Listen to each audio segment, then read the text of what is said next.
أعوذ بالله من الشيطان الرجيم. بسم الله الرحمن الرحيم. إنا فتحنا لك فتحا مبينا ليغفر لك الله ما تقدم من ذنبك وما تأخر ويتم نعمته عليك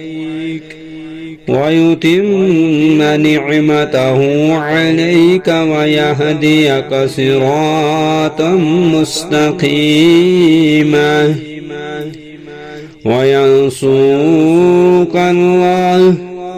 وينصرك الله نصرا عزيزا.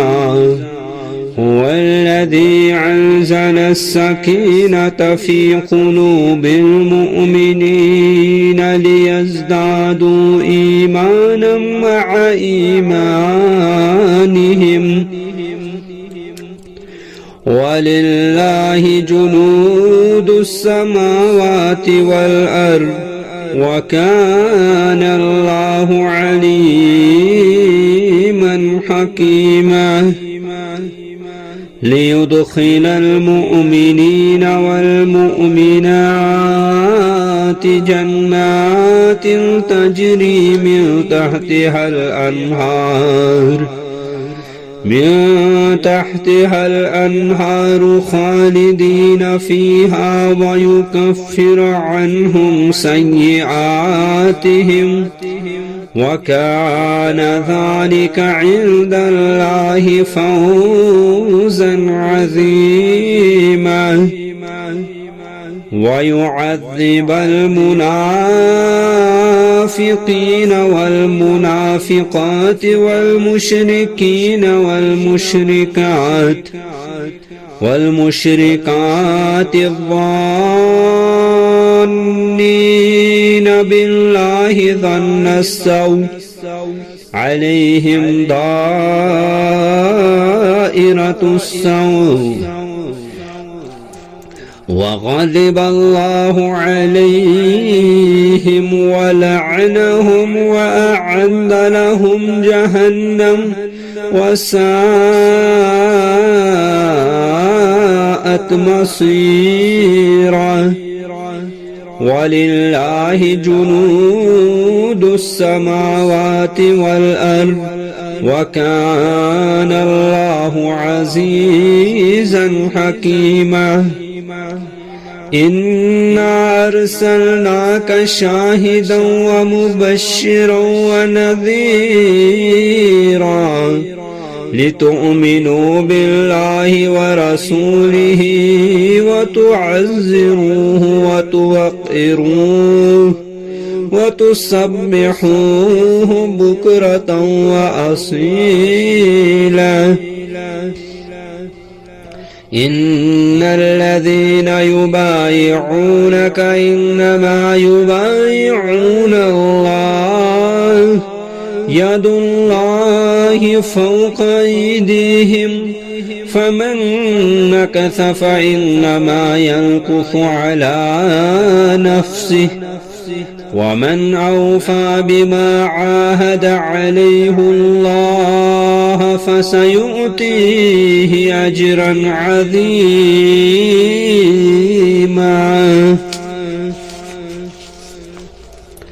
ऐ नबी सल्लल्लाहु अलैहि वसल्लम, बेशक हमने आपको फतह मुबीन दी है ताकि अल्लाह आपके लिए आपकी अगली पिछली हर गलती माफ कर दे और आप पर अपनी नियामत पूरी कर दे और आपको सिरात मुस्तकीम की हिदायत दे और ताकि अल्लाह आपकी बड़ी जबरदस्त मदद करे। वही है जिसने मोमिनों के दिलों में तस्कीन नाजिल की ताकि उनके ईमान में और मजीद इजाफा हो जाए। और आसमानों और जमीन के सब लश्कर अल्लाह ही के हैं। अल्लाह खूब जानने वाला, खूब हिकमत वाला है। ये इसलिए किया ताकि वो मोमिन मर्दों और मोमिन औरतों को ऐसे बागात में दाखिल करे जिनके नीचे नहरें जारी हैं, वो उनमें हमेशा रहेंगे, और ताकि उनसे उनकी बुराइयां दूर कर दे, और ये अल्लाह के यहाँ बहुत बड़ी कामयाबी है। और ताकि मुनाफिक मर्दों और मुनाफिक औरतों और मुशरिक मर्दों और मुशरिक औरतों को अजाब दे जो अल्लाह के मुतालिक बुरे गुमान रखते हैं। बुरी गर्दिश उन्हीं पर है और अल्लाह उन पर नाराज हुआ और उसने उन पर लानत की और उसने उनके लिए जहन्नम तैयार कर रखी है और वो लौटने की बुरी जगह है।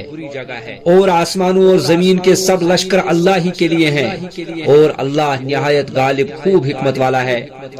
ए नबी सल्लल्लाहु अलैहि वसल्लम, बिलाशुबा हमने आपको गवाही देने वाला और बशारत देने वाला और डराने वाला बनाकर भेजा है ताकि तुम अल्लाह और उसके रसूल पर ईमान लाओ और तुम उसकी मदद करो और उसका अदब करो और तुम सुबह और शाम उस अल्लाह की पाकी बयान करो। बिलाशुबा जो लोग आपसे बैयत करते हैं वो तो बस अल्लाह से बैयत करते हैं, अल्लाह का हाथ उनके हाथों के ऊपर है। फिर जिसने अहद शिकनी की तो बस वो अपनी जात ही के खिलाफ अहद शिकनी करता है, और जिसने वो अहद पूरा किया जो उसने अल्लाह से बांधा था तो अनकरीब वो उसे अजर अजीम देगा। सयक़ूलु लकल मुखल्लफून मिनल अअराब शगलतना अम्वालुना व अहलुना फस्तग़फिर लना यक़ूलून बिअल्सिनतिहिम मा लैसा फ़ी क़ुलूबिहिम कुल फमन यमलिकु लकुम मिनल्लाहि शैअन इन अराद बिकुम दर्रन औ अराद बिकुम नफ़अन बल कान अल्लाहु बिमा तअमलून खबीरन बल ज़ननतुम अन लन यन्क़लिबर रसूलु वल मुअमिनून इला अहलिहिम अबदन वज़ुय्यिन ज़ालिक फ़ी क़ुलूबिकुम वज़ननतुम ज़न्न अस्सौ वकुन्तुम क़ौमन बूरा वमन लम युअमिन बिल्लाहि व रसूलिहि फ़इन्ना अअतदना लिलकाफ़िरीन सईरा वलिल्लाहि मुल्कुस समावाति वल अर्द यग़फ़िरु लिमन यशाअ व युअज़्ज़िबु मन यशाअ व कान अल्लाहु गफ़ूरर रहीमा। सयक़ूलुल मुख़ल्लफ़ून इज़ा इंतलक़्तुम इला मग़ानिम लितअख़ुज़ूहा ज़रूना नत्तबि'कुम युरीदून अन युबद्दिलू कलामल्लाह कुल लन तत्तबि'ूना कज़ालिकुम क़ालल्लाहु मिन क़ब्ल फसयक़ूलून बल तहसुदूनना बल कानू ला यफ़क़हून इल्ला क़लीला। कुल लिलमुख़ल्लफ़ीन मिनल अअराब सतुदअून इला क़ौमिन उलिल बअस शदीदिन तुक़ातिलूनहुम औ युस्लिमून फ़इन तुतीअू यु'तिकुमुल्लाहु अजरन हसना वइन ततवल्लौ कमा तवल्लैतुम मिन क़ब्लु युअज़्ज़िबकुम अज़ाबन अलीमा। लैस अलल आमा हरजुन वला अलल अअरज हरजुन वला अलल मरीद हरज ومن يطع الله ورسوله يدخله جنات تجري من تحتها الأنهار ومن يتول يعذبه عذابا عليما. دیہاتیوں میں سے پیچھے چھوڑ جانے والے لوگ آپ سے ضرور کہیں گے ہمارے اموال اور ہمارے اہل و عیال نے ہمیں مشغول کر دیا تھا، لہذا آپ ہمارے لیے مغفرت طلب کریں. وہ اپنی زبانوں سے وہ بات کہتے ہیں جو ان کے دلوں میں نہیں ہے. آپ کہہ دیجئے پھر کون تمہارے لیے اللہ سے کسی شے کا اختیار رکھتا ہے اگر وہ تمہیں کوئی نقصان پہنچانا چاہے یا کوئی نفع دینا چاہے؟ کوئی بھی نہیں، بلکہ اللہ اس سے خوب باخبر ہے جو تم عمل کرتے ہو.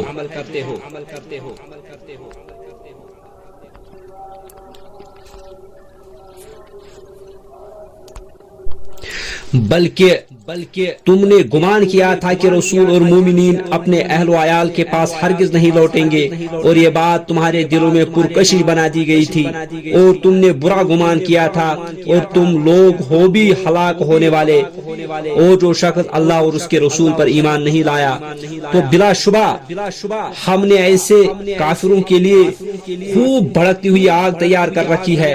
اور آسمانوں اور زمین کی بادشاہت اللہ ہی کے لیے ہے، وہ جسے چاہے معاف کر دے اور جسے چاہے عذاب دے، اور اللہ غفور اور رحیم ہے.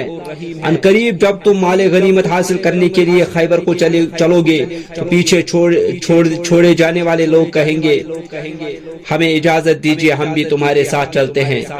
وہ چاہتے ہیں کہ اللہ کا کلام بدل دیں. کہہ دیجیے تم ہرگز ہمارے ساتھ نہیں چلو گے، اللہ نے پہلے ہی سے فرما دیا ہے. پھر وہ یقیناً کہیں گے نہیں، بلکہ تم ہم سے حسد کرتے ہو. ایسا نہیں، بلکہ وہ لوگ کم ہی سمجھتے ہیں. آپ ان پیچھے چھوڑے جانے والے دیہاتیوں سے کہہ دیجئے ان قریب تم ایک سخت جنگجو قوم کی طرف بلائے جاؤ گے. تم ان سے لڑو گے یا وہ مسلمان ہو جائیں گے، یا اگر تم اطاعت کرو گے تو اللہ تمہیں نیک اجر دے گا. اور اگر تم منہ موڑو گے جیسا کہ اس سے پہلے تم نے منہ موڑا تھا تو وہ تمہیں نہایت دردناک عذاب دے گا. جہاد سے پیچھے رہنے میں اندھے پر کوئی گناہ نہیں، اور لنگڑے پر کوئی گناہ نہیں، اور مریض پر کوئی گناہ نہیں. اور جو شخص اللہ اور اس کے رسول کی اطاعت کرے اللہ اسے ایسے باغات میں داخل کرے گا جن کے نیچے نہریں جاری ہیں. اور جو شخص حق سے منہ موڑے تو وہ اسے نہایت دردناک عذاب دے گا. لقد رضي الله عن المؤمنين إذ يبايعونك تحت الشجرة فعلم ما في قلوبهم فأنزل السكينة عليهم وأثابهم فتحا قريبا ومغانم كثيرة يأخذونها وكان الله عزيزا حكيما. وعدكم الله مغانم كثيرة تأخذونها فعجل لكم هذه وكف أيدي الناس عنكم ولتكون آية للمؤمنين ويهديكم صراطا مستقيما. وأخرى لم تقدروا عليها قد أحاط الله بها وكان الله على كل شيء قديرا. ولو قاتلكم الذين كفروا لولوا الأدبار ثم لا يجدون وليا ولا نصيرا. سنة الله التي قد خلت من قبل ولن تجد لسنة الله تبديلا. وهو الذي كف أيديهم عنكم وأيديكم عنهم ببطن مكة من بعد أن أظفركم عليهم وكان الله بما تعملون بصيرا. هم الذين كفروا وصدوكم عن المسجد الحرام والهدي معكوفا أن يبلغ محله ولولا رجال مؤمنون ونساء مؤمنات لم تعلموهم أن تطعوهم فتصيبكم منهم معرمة بغير علم ليدخل الله في رحمته من يشاء لو تزيلوا لعذبنا الذين كفروا منهم عذابا عليما إذ جعل الذين كفروا في قلوبهم الحمية حمية الجاهلية فأنزل الله سكينته على رسوله وعلى المؤمنين وألزمهم كلمة التقوى وكانوا أحق بها وأهلها وكان الله بكل شيء عليما.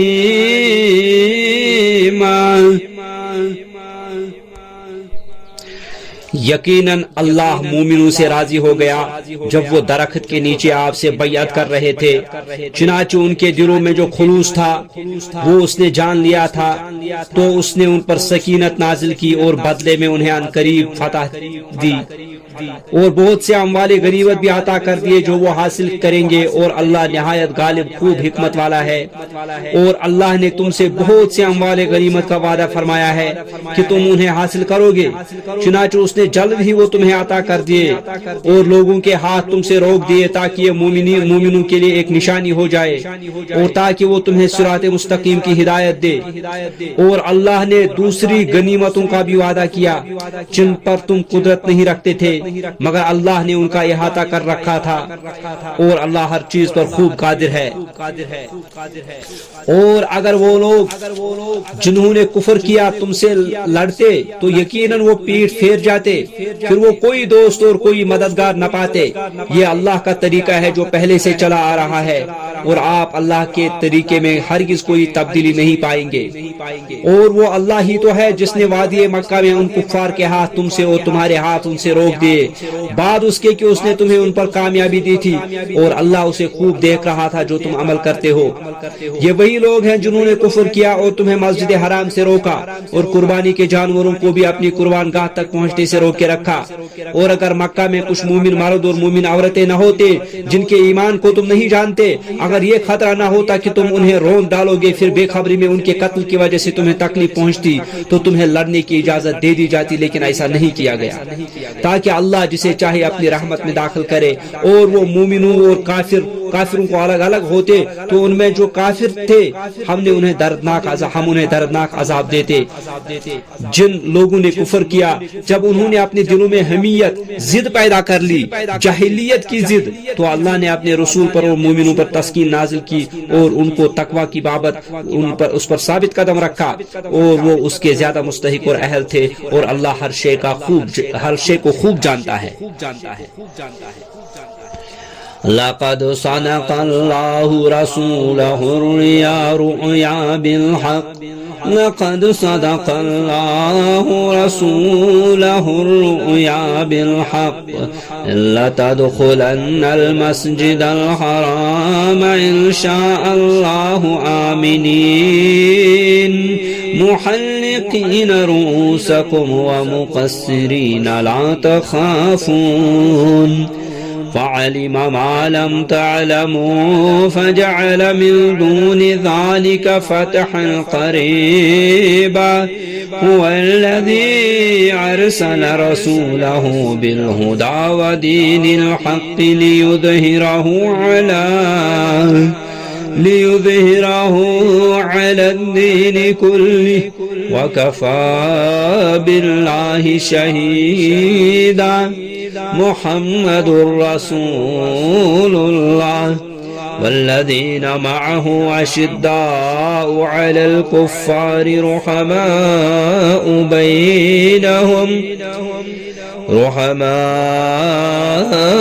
بینهم تراهم رکعا سجدا یبتغون فضلا من اللہ ورضوانا سیماهم فی وجوہهم من آثر السجود ذلك مثلهم في التوراة ومثلهم في الإنجيل كزرع أخرج شطأه فآزره فاستغلظ فاستوى على سوقه يعجب الزراع ليغيظ بهم الكفار وعد الله الذين آمنوا وعملوا الصالحات منهم مغفرة وأجرا عظيما۔ یقیناً اللہ نے اپنے رسول کو خواب میں حق کے ساتھ سچی خبر دی کہ اگر اللہ نے چاہا تو تم اپنے سر منڈواتے اور بال کترواتے ہوئے مسجد حرام میں ضرور داخل ہوگے، تم کسی سے نہ ڈرتے ہوگے، چنانچہ اللہ وہ بات جانتا تھا جو تم نہیں جانتے تھے، لہٰذا اس نے تمہیں اس سے پہلے ایک فتح جلد ہی عطا کر دی، اور وہ اللہ ہی تو ہے جس نے اپنا رسول ہدایت و دین حق کے ساتھ بھیجا تاکہ وہ اسے سب ادیان پر غالب کر دے، اور اللہ بطور گواہ کافی ہے۔ محمد صلی اللہ علیہ وسلم اللہ کے رسول ہیں، اور جو لوگ آپ کے ساتھ ہیں وہ کافروں پر بہت سخت ہیں، آپس میں نہایت مہربان ہیں۔ آپ انہیں رکوع سجود کرتے دیکھیں گے اور اللہ کا فضل اور اس کی رضامندی تلاش کرتے ہیں۔ ان کی خصوصی پہچان ان کے چہروں میں سجدوں کا نشان ہے۔ ان کی یہ صفت تورات میں ہے، اور انجیل میں ان کی صفت اس کھیتی کے مانند ہے جس نے اپنی کونپل نکالی، پھر اسے مضبوط کیا اور وہ پودا موٹا ہو گیا، پھر اپنے تنے پر سیدھا کھڑا ہو گیا، کسانوں کو خوش کرتا ہے۔ اللہ نے یہ اس لیے کیا تاکہ ان صحابہ کرام کی وجہ سے کفار کو خوب جلائے۔ اللہ نے ان لوگوں سے جو ان میں اسے ایمان لائے اور انہوں نے نیک عمل کیے مغفرت اور اجر عظیم کا وعدہ کیا ہے۔